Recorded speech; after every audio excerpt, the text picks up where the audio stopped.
From India, he says, what is loving for the sake of Allah? The Prophet said, alayhi salatu wasalam, in a beautiful hadith, and I think there is a lecture or more on my YouTube channel on this topic. A beautiful, authentic hadith without any doubt. The Prophet says, alayhi salatu wasalam, 3 things, if a person has them in him, he would find the sweetness of Iman. Imagine, Iman has a taste. One of them, without going to the whole thing, go and see the lecture.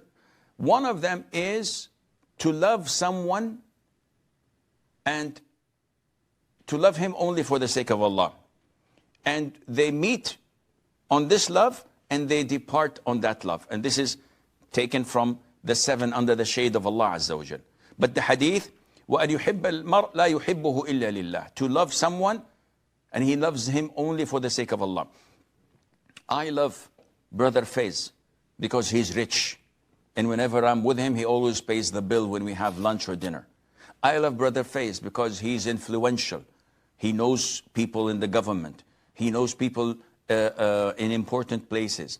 I love him because he's funny. He's always cracking jokes. I love him because he is helpful. Whenever I need something, he gives a helping hand.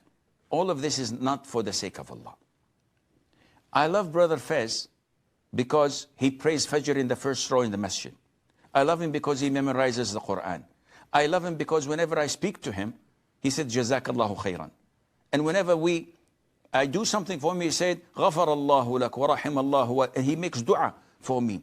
I love him because every time I sit with him, I learn a new meaning of an ayah or a hadith or a fiqh ruling.